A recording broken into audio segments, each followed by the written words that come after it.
Niestety pogoda bez zmian. Pada tak samo, że bardziej niż wczoraj. Będzie padało cały dzień.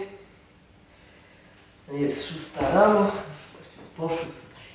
Po 8 otwierają szwedzki sklep, więc tam mam 2,5 km do tego sklepu.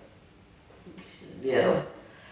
Mam prawie 38 km do chatki i mam zamiar to przejść. Właśnie widzę, jak wiatr szarpie brzozami, jak czumany deszczu są przeganiane nad skalistym zboczem, które jest po drugiej stronie toru.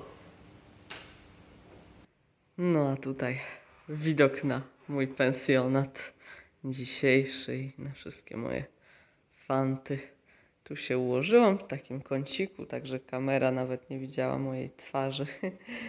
No, cieplutko, wygodnie. Szkoda, że noce mijają tak szybko, a dzień deszczowy będzie się wlókł.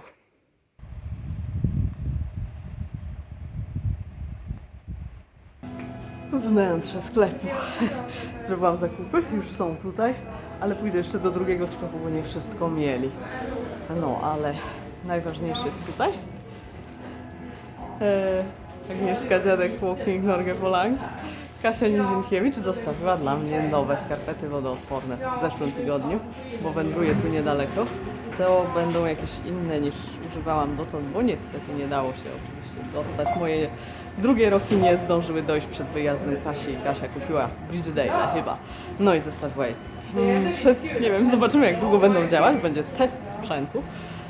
Tak, a teraz się pakuję. Mamy tutaj trochę szwedzkich przysmaków i trochę fińskich. W stercie czekolady jest więcej fińskiej niż szwedzkiej. Są zupki w proszku, moje ulubione ciasteczka z lukrecją, zupa jagodowa, którą absolutnie uwielbiam, a mają ją akurat w małym opakowaniu. No i tuńczyk w paczce, który jest tylko w sklepie IKA. Błyskawiczny makaron, smoothie i jogurt na drogę.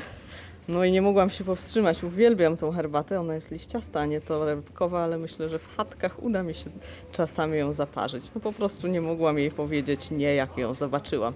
No i ten samotny banan. Ale muszę jeszcze iść i po leverpastę, i po cebulę, po kawę i mleko w proszku, bo mieli tylko kilogram.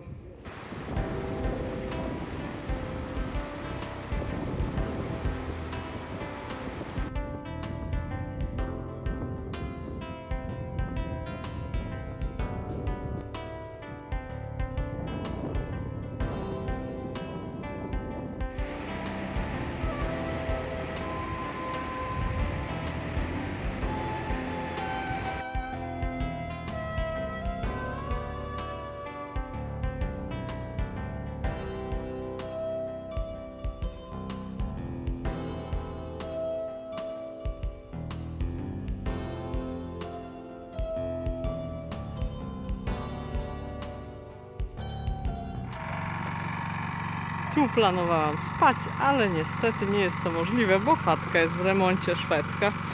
O, generator. No i muszę iść do norweskiej.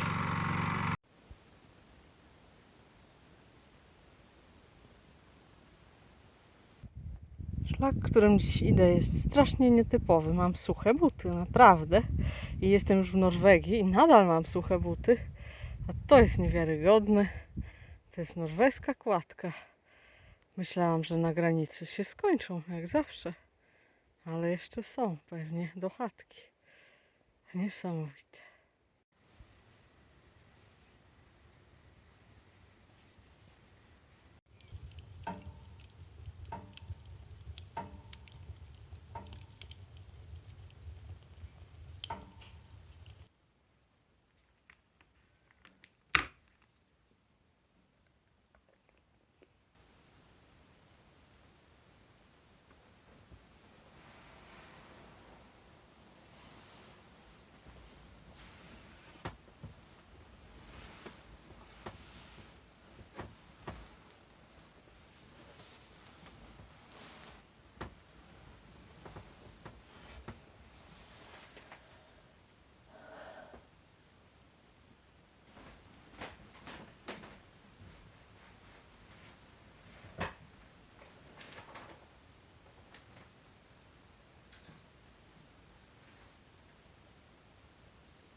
2300 km. Coraz więcej na liczniku, coraz mniej do końca. Jest szansa, że jakieś 700, może już tylko 750. Bo robi się coraz zimniej, idzie zima, więc chętnie bym już zmierzała do końca. Dziś jest naprawdę zimno.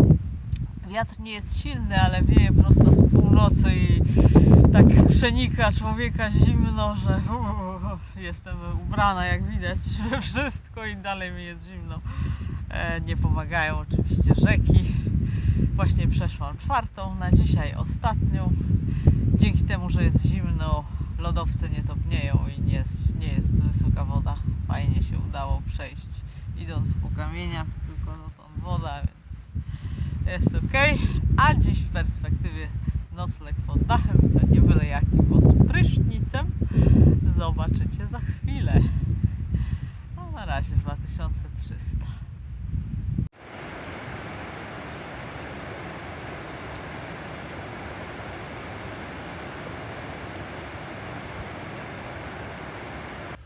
Dawno nie padało, co nie? Zaledwie wczoraj i dzisiaj mrzyło po drodze. Jestem przy zaporze, gdzie szlak skręca w prawo. To znaczy tam, tą drogą. No ale ja idę w tamtą stronę teraz 3 km do pewnego bardzo miłego miejsca, które przenocowuje wędrujących Norgepolangs za darmo i mam tam też jedzenie do odebrania. No, tam to mogłabym złapać stopa, gdyby jakieś auto jechało, może pojedzie. No, na razie telefon do folii, łapawice i w drogę. To jest moja kolacja. Zupa, kawałek ryby, które dostałam od sąsiadów i sałatka, a tu jeszcze nie mieszcząca się już na stole kiełbasa, bo mam tyle jedzenia, tu jest z cebulą, ale jest strasznie ciemno, mam tyle jedzenia, że nie mieści się na stole, ale jest tu bardzo przyjemnie. Trudno mi się pożegnać z tą wygodną kanapą, naprawdę to było bardzo fajnie. Inset Husky Farm to jest zarąbiste miejsce. Właściciel tam ileś 20 lat temu przeszedł Norgepolangs i zaprasza wszystkich hejkerów właśnie na darmowy nocleg w takim schronisku jak gdyby. Więc spałam w łóżku, zrobiłam pranie, nagotowałam, wygrzałam się. Tymczasem przestało padać chyba, mam nadzieję, nie jeszcze trochę. Deszczu idzie z nadmorza, bo to sprawa permanentna tutaj. Mam za dużo jedzenia, bo zrobili mi zakupy, a ja jeszcze ciągnę ze Szwecji pełno jedzenia, więc będzie ciężko dzisiaj.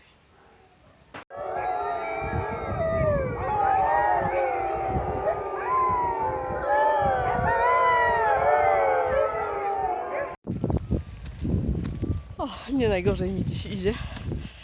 Dostałam podwózkę ze spraw, no trochę dalej niż ze schroniska do zapory, czyli nie musiałam robić dodatkowego dystansu tak jak wczoraj, tylko od razu dołączyłam do szlaku, a idę właściwie nie szlakiem, tylko drogą.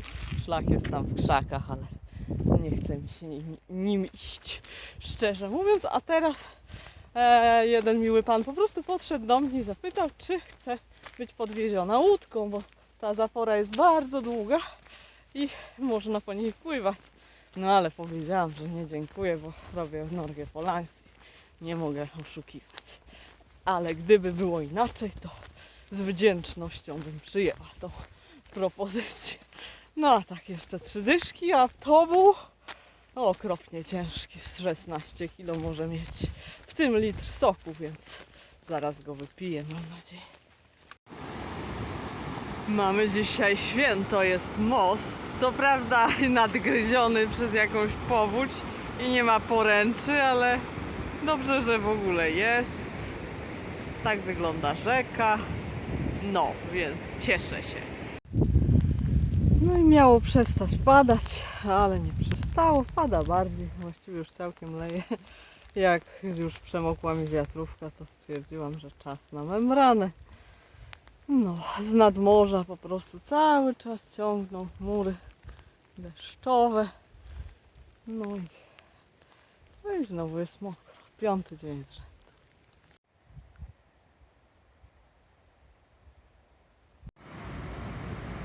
Deszcz ustał, wyszło słońce, jest kolejna rzeka i szczęśliwie kolejny most. Aczkolwiek polecam zwrócić uwagę na podstemplowanie potrójne, które już zrobiono, żeby się ten most nie zawalił. Mała przerwa przy Gaskahitcie. Ściągam te spodnie przeciwdeszczowe, bo jest mała nadzieja, że może już przestanie. Już dobre pół godziny nie pada. O, miło się uwolnić z membrany zawsze. No, a jeszcze do tego noga mnie gdzieś boli, bo na wyjściu ugryzł mnie husky. Po prostu mieli trening i mieli te takie wózki z kołami i jeden zaprzęg ruszył w moją stronę i przewodnik tego zaprzęgu po prostu podbiegł i mnie ugryzł. Dobrze, że miałam na sobie spodnie i getry i jeszcze rękawiczki w kieszeni, choć one były niżej, a on dziabnął wyżej. No, będę mieć niezłego siniaka, mam zdarty na skórek. Psy wiedzą, że się ich boję i zawsze mnie niestety gryzą. To tak już jest od dziecka, tak mamy niestety, tak to jest, jak kogoś we wczesnej młodości ugryzie, to potem się człowiek boi i już tak zostaje na zawsze i już zawsze gryzą. Ale zimno, ale zimno. No nie sądzę, żeby było więcej niż 2 stopnie. Myślę, że jest coś koło tego właśnie. Jeszcze ten zimny wiatr.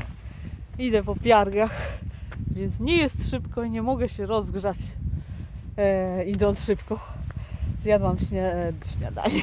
To już o 17 nie je się śniadanie. To był mój drugi lunch przed kolacją. No i w kurtce oczywiście, ale i tak zmarzłam. Nogi zimno, choć mam na sobie getry krótkie. Jutro już chyba wskoczę w power stretcha, bo ma być coraz zimniej. Końce palców też mi zmarzną w rękawiczkach. No Arktyka.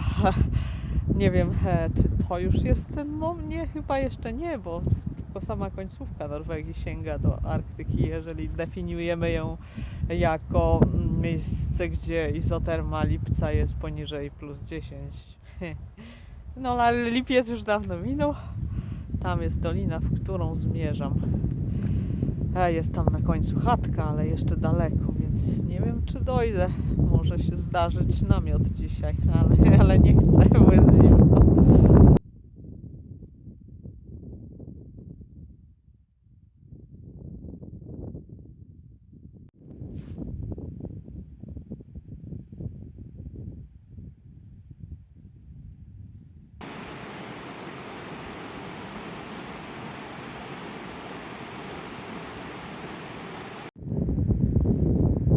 Wczoraj w nocy, kiedy spałam w ciepłym schronisku, spadł pierwszy śnieg tej jesieni. Widać go teraz, jak ustępują chmury. 31 sierpnia. No tak, to już ta pora.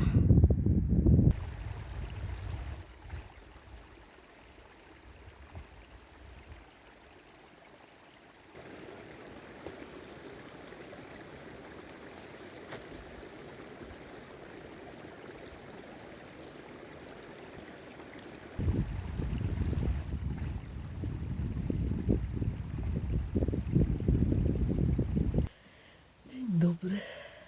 Spokojnie doszłam wczoraj do chatki. Rozważałam ekonomiczną opcję, czyli biwak, ale było tak zimno i widok tej chatki. No więc znowu jestem w chatce. Cieplutko.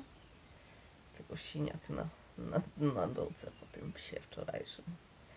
Nie daje mi spać na lewym boku. Dziś się lenię. Dziś się totalnie lenię, bo będzie niespodzianka.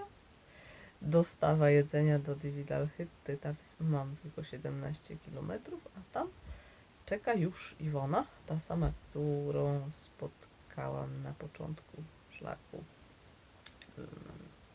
Zapomniałam nazwę chatki, ale spałyśmy już raz w jednej chatce I Iwona postanowiła pojechać na wycieczkę i dostarczyć mi więcej jedzenia, więc dzisiaj będę po południu już tam i spędzimy trochę czasu w chatce, a dopiero jutro będę gnać dalej. Więc dziś się postanowiłam troszeczkę wyspać i jest już w 8:30, ale już wstaję, już lecę. Dziś mam trochę więcej czasu, więc może pokażę Wam, jak wygląda życie wokół chatki. Tu jest specjalne miejsce do sikania. Tam jest miejsce na popiół i brudną wodę. Jest osobna szopa z drewnem i WC. A potem dopiero jest chatka, czasem jest jeden budynek, a czasem dwa. W każdym razie są instrukcje do wszystkiego, wszystko ma swoje miejsce, swoją naklejkę. Tu właśnie jest miejsce, gdzie na kłódkę jest zamknięte WC i tam jeszcze jest pokój dla ludzi z psami. Papier toaletowy jest w cenie, zazwyczaj jest obecny. Co najbardziej lubię w toaletach w Skandynawii to steropianowe siedzenie, ponieważ jest ciepło w tyłek, jak się na tym siądzie, nawet jak jest minus 30 stopni. Jak już skończymy, to się przysypuje pozostałości takimi trocinkami, żeby się kompostowało fajnie.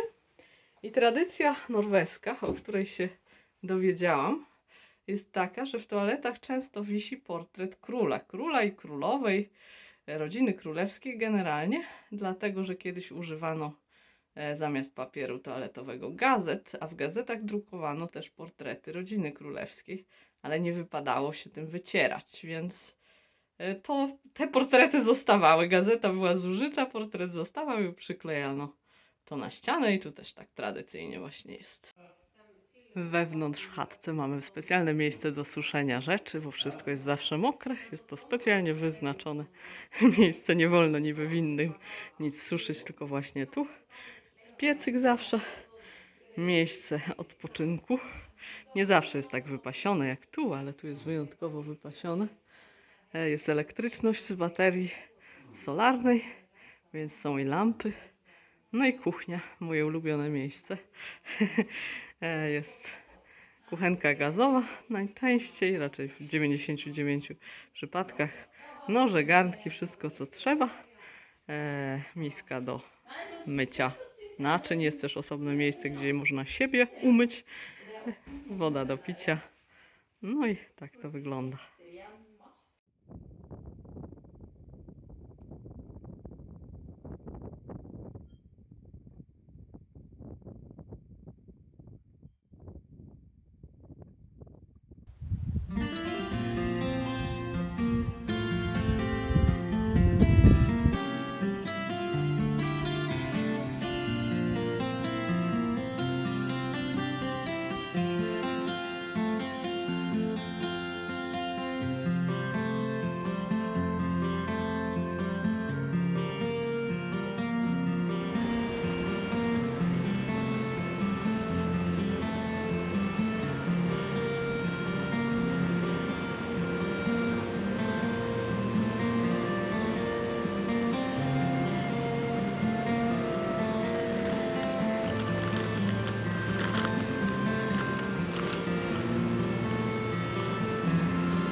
Dividalshytta i Iwona we własnej osobie. Mam nadzieję, że widać. Mam selfie sticka wraz z tym, jak to się nazywa, statywem. O, właśnie. Dostałam taki, który pasuje do telefonu, więc dopóki nie przyjdzie aparat będę próbować nagrywać. Wiem, że mi idzie źle z tym telefonem. Staram się, ale nie jestem stworzona do filmowania telefonem. Chatka jest dość dzisiaj tłocznie zatkana. Tłocznie zatkana, nie ma czegoś takiego. Ale tak to wygląda. Strażnicy są dwa i jeden normalny gość. A my sobie gotujemy. Tu jest kuchnia. I tu jest nasza patelnia. Jak widzicie, znowu jest marcheweczka i cebulka, zaraz będą jajka, a Iwona nazbierała jeszcze grzybki, więc totalny wypas. Maślaki. Przytargała masę jedzenia. Za dużo. Ja będę sprzedawać po drodze. Będę sprzedawać Otwieram sklep. Tak, więc bardzo miły wieczór. Aczkolwiek już mnie boli głowa od zamieszania. No, to zaraz będzie kolacja. Żegnamy się.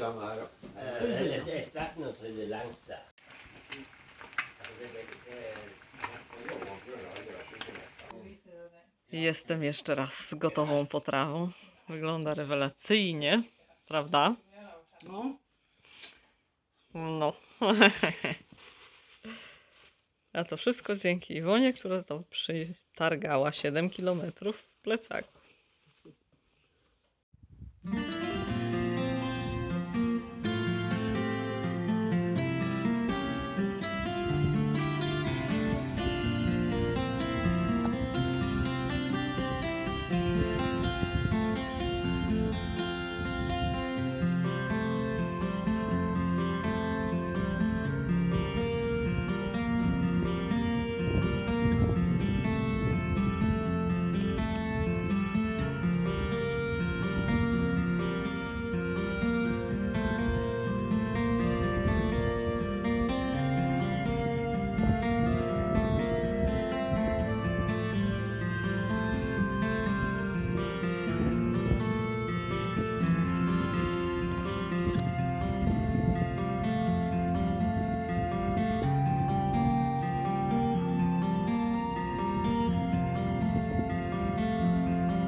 Jak Wam się podoba? Bo mnie bardzo. Øvre Dividal, Park Narodowy, najbardziej mi się podoba z całej Norwegii. Ostatnie 3 dni po prostu super. Ten rodzaj krajobrazu, który najbardziej lubię. Wielkie pustkowie.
...2400 km lekko spóźnione o jakieś 3 do 4 kilometrów, bo wypadło wczoraj wieczorem na tamtym wzgórzu, ale już się ściemniało i nie było sensu. Za to teraz jest niepowszedni widok z lodowcem w tle. Wczoraj taki był tłok w chatce, że nawet nie było już dla mnie łóżka. Strasznie dużo ludzi, chyba z 30 osób w całym obiekcie, a ma być gorzej, bo idzie sezon łowiecki. W przyszłym tygodniu zaczyna się sezon na drobną zwierzynę. Na szczęście na łosie dopiero około 25 września, bo ludzie polujący na łosie szaleją i mogą postrzelić człowieka, więc nikt nie chce być wtedy na szlaku, ja też nie. No ale na razie jeszcze jest bezpiecznie. Nadal jest przepięknie, wczorajszy wieczór był bajeczny, a ta rzeka, która płynie w dolinie, to jest Rosta Elwa. Ona wypływa z tego jeziora, nad którym biwakowałam przedostatniej nocy na przejściu Szwecji. To jezioro znajduje się gdzieś tam. Próbowałam je wypatrzeć, ale niestety zasłaniają je góry, a jest to przepiękne jezioro. Rzeka jest spora. Most był oczywiście straszny. Był napis przejście na własną odpowiedzialność. No, ale udało się i teraz, no cóż, dziś planuję nocleg w Finlandii, w szczególnym miejscu. Zobaczymy wieczorem.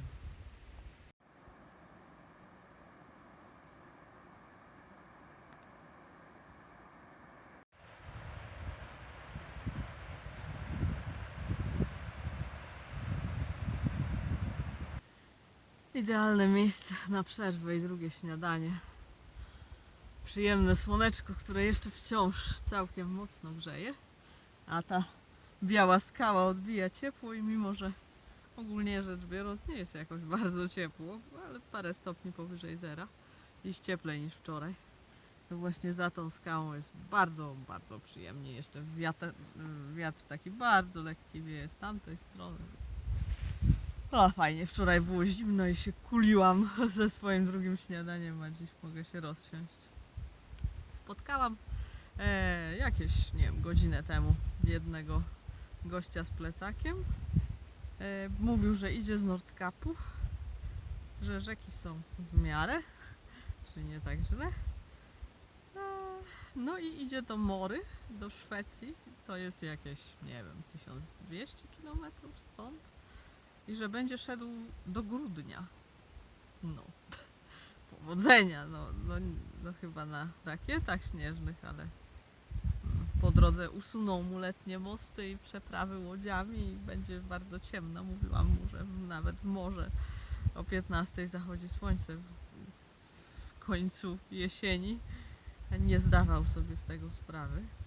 Myślę, że z braku oznakowania, braku ścieżek i ilości śniegu też sobie nie zdaje sprawy. To nie jest pora, żeby zaczynać. Jest pora, żeby kończyć. Pytał mnie, kiedy dojdę na Nordkap. Mówię, że 3 tygodnie. Powiedział, że nie zdążę.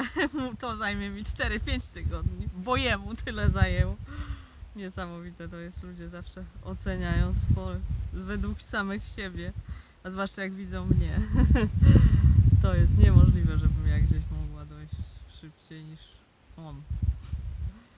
O matko, ludzie są dziwni. No ale mniejsza z tym, to nieważne. Weźmy się za drugie śniadanie. Chipsy, czekolada. No ale jeszcze mam lepsze. Taka lepsza to jest taki płaski chlebek wypełniony tłustym kremem. Może być chyba też z serem, a ja mam z margaryną i cynamonem. Bardzo lubię tą lepszą. Bardzo dobra. Niestety ostatnia. No i jeszcze jeden raz szlak przechodzi na stronę szwedzką na kilka kilometrów.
Jaki dziś jest wspaniały dzień. Przyznam szczerze, że dziś jest 85. dzień wędrówki i przez ostatnie 84, no może powiedzmy 82, bo ostatnio jest fajnie. Było mi trudno wykrzesać z siebie entuzjazm, zachwyt i tak dalej. Ale dziś jest mój najlepszy dzień na szlaku. Podobno pogoda ma się utrzymać, więc w ogóle super. Ale dziś zmierzam właśnie w szczególne miejsce, o którym już wspominałam. Nie wytrzymam jeszcze 11 km, żeby nie powiedzieć, gdzie to jest. Zresztą pewnie się domyśliliście. Dzisiaj zobaczę Treriks Roset i dzisiaj będę spała w Finlandii. Tam jest Norwegia, ale tam już od południa chyba widzę Finlandię, a tam widzę Szwecję. Byłam już gdzieś jedną nogą przez kilka kilometrów, ale tam widzę masyw Duoibal. Ostatni masyw szwedzki, którym szłam, zanim skończyłam wędrować przez Szwecję, właśnie przy Treriks Roset i przez 2 lata czekałam na to, żeby być tam ponownie. Jak już tam byłam pierwszy raz, to wiedziałam, że będę znowu podczas przejścia Norwegii i właśnie bardzo chciałam, żeby tak wyszło, żebym tam spała i żebym mogła sobie tam posiedzieć. No, a więc się bardzo cieszę i te widoki mi wszystko co dobre w czasie tamtej wędrówki przypominają. Jest naprawdę fajnie i cieszę się bardzo na Finlandię. Nie będę się bawić w żadne absurdalne piargi, które widzicie na tamtych szczytach, a tamtędy musiałabym iść, żeby iść przez Norwegię tylko, więc idę Nordkalotleden, zrobię ten cudny fragment przez Finlandię. Jeden taki, w którym nie byłam. Jeden z niewielu części gór Finlandii, w których nie byłam. O tym jeszcze będę gadać później. No. A jeszcze jest taki pozytywny akcent, że pojawiło się masa ludzi. To nie jest pozytywne, ale pojawili się Finowie na szlaku. I już ludzie nie mówią hej, tylko mówią terve. I to jest też fajne. I spotkałam bardzo miłego Fina, który mówił, że inspiruje go to, co opowiadam o mojej wędrówce i spotkamy się w chatce fińskiej, do której idę. Jest fajnie, widzicie, wystarczy zbliżyć się do granicy. Już są jacyś normalni ludzie, z którymi można pogadać. A w tej Norwegii, o rany. No, ale muszę przyspieszyć troszeczkę, żeby o jakiejś przyzwoitej porze dotrzeć, bo dziś kamienisty szlak był i po tych piargach to się powoli idzie, więc nie miałam najlepszego tempa. Ale nie jest źle. Golda Jeżbi to jest właśnie to jezioro, w którym znajduje się trójstyk na prawym jego końcu. Tam idę. Szlak obchodzi tym przeciwległym brzegiem. Jest jeszcze skrót, ale wiadomo jak ze skrótami bywa. Jeszcze nie wiem, czy się na niego skuszę. Skrót wygląda dobrze. To jest droga dla kładów, więc oszczędzi mi ona kilometr. Zaryzykuję. Widzicie to samo co ja. Jestem prawie tak podekscytowana, jak kiedy kończyłam Szwecję. Szwedzki znak kieruje do Szwecji. Grevelhen w rzeczywistości jest odległy od 1500 km, aczkolwiek nieco inną trasą niż oni proponują, bo ja przyszłam z Goldalłokty przez Szwecję, a oni kierują właśnie na Norwegię teraz. No i jeszcze w wielu innych miejscach inaczej szłam niż Gryna Bandet zazwyczaj przechodzi, aczkolwiek to też nie jest ustalona trasa, tak jak przejście Norwegii.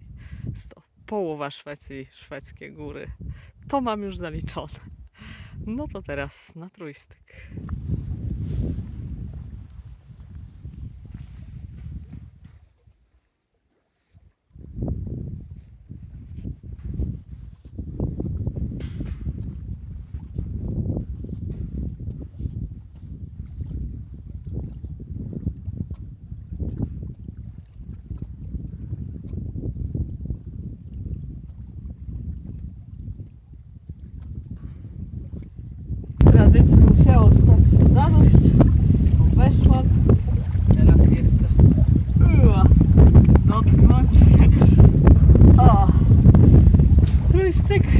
przez Szwedów nazywany wielkim betonowym żółtym puddingiem. Tak, nadal nie jest zbyt urodziwy, ale bardzo mnie wzrusza jego widok. 2 lata i 5 dni, dokładnie tyle czasu minęło, od kiedy skończyłam przejście Szwecji. No a teraz jest 85 dzień przejścia Norwegii. Wtedy było 3000 km, obliczane przeze mnie na 2946, a teraz jest 2435 km Norwegii i jeszcze 500 może do końca, do Nordkapu. No, kto wie, będę tu może znowu na Nordkalotträdet na przykład, mam nadzieję, kiedyś w całości, porządnie, nie tym razem, ale tak, no super, cudownie być tu. Znowu jest idealna pogoda i idealny widok, jest to jeden z najlepszych widoków, jakie widziałam i piękne miejsce, żeby kończyć wędrówkę. No ale nie tym razem. Idę do chatki, a jutro ruszam dalej przez Norwegię, ale na razie przez Finlandię. Super się spało w fińskiej chatce. Mało ludzi, bo jest ładna pogoda i wszyscy biwakują. Namiot tu jeden stał, tam drugi i jeszcze w okolicy dużo innych namiotów, a w chatce tylko ja, Ilia, którego spotkałam wczoraj i jedna pani, która okazuje się, że w zeszłym roku spotkała moją znajomą Sari Selce. Pozdrowienia dla Joanny. Cieszę się, że Finlandia się jej podoba. Mi się też bardzo podoba. Naprawdę cieszę się na ten odcinek. Oczywiście jest trochę późno, jeszcze w Finlandii jest inny czas, więc zamiast być prawie 8 jest prawie 9. Ale nie będę zmieniać zegarka na 3 dni w Finlandii, 2 de facto. Więc tak, zostajemy przy tym. Idę do Kilpisjärvi, do sklepu. No i ruszam w drogę. Dziś mam 29 km z kawałkiem. No ale jeszcze ten sklep i już jest późno, no. Więc znowu muszę się śpieszyć, jak zawsze.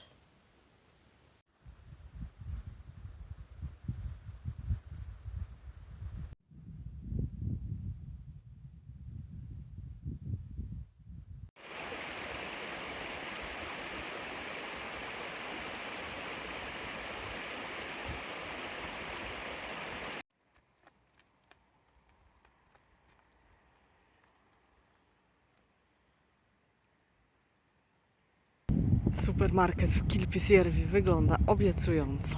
No to zajrzymy do środka. Ceny w euro, a nie w koronach norweskich zdecydowanie zachęcają. No i mają to wszystko, czego mi potrzeba. Koszyk pełny. Mam nawet baterię do czołówki na Nordkap-tunnelen, bo moje baterie w czołówce pamiętają Chorwację zeszłoroczną, więc już powoli słabną. No a w tunelu chciałabym być bezpieczna i chcę, żeby moje światło było jak najjaśniejsze. Czerwone będzie migało, to jeszcze z dobre 400 km, ale mam zabezpieczone. No i różne rzeczy, które wiedziałam, że tu będą, czyli mleko w proszku. Mam kawę, parę rzeczy na lunch, mam kawałek pieczonego mięsa, taki malutki. Juustoleippa, ale w takiej wersji mini, to jest taki ser z takim brązowym nalotem. Rzecz fińsko-lapońska typowa. Mam taką fajną szynkę. W Norwegii nie mają w ogóle dobrych wędlin. Ta wygląda bardzo zachęcająco, jak prawdziwe mięso. Więc wzięłam. No ser. O, jeden i drugi na śniadanie. Czyli taką fajną herbatę. Nie mogłam się powstrzymać. Tak ładnie wygląda na obrazku. Herbaty nigdy dość, bo ja uwielbiam herbatę. No i cukierki oczywiście. Pichlaja to jest taka tradycyjna galaretka pasiasta. Tutti frutti, no to klasyczne owocowe żelki. Tak naprawdę nie są mi potrzebne, bo mam dużo żelków, ale uwielbiam je, więc nie mogę ich nie kupić. Cukierki z lukrecją, moje najulubieńsze. Szczyny mrówki. To nie wiem. Ogólnie kloaczny aromat. I papawiana. Więc po prostu boskie. One wszystkie są generalnie owocowe, truskawkowe, jakieś tam pomarańczowe i z odrobiną lukrecji. I to ma być takie obrzydliwe, że tak to nazywają, a tak naprawdę jest to absolutnie pyszne. No i waham się nad ilością czekolady, jaką kupić. Mam 6 dni do następnej czekolady i jedna czekolada ma na mnie czekać, ale nie taka. Nie ma lepszej czekolady niż fińska, w każdym razie w Europie, bo jeszcze jest Whitakers nowozelandzki, który no jest na równi dobry, więc to może być do śniadania, bo ja bardzo lubię po śniadaniu. No gejsza to nugatowa, to po prostu nie mogę jej nie kupić. No i klasyczna fińska czekolada, borówka, obowiązkowo.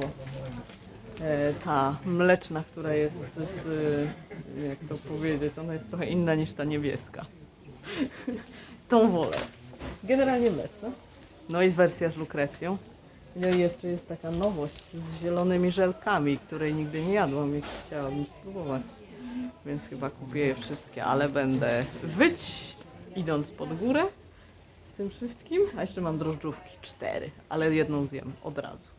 Razem z tym serem i tym kawałem mięsa. Myślę, że świetny zestaw.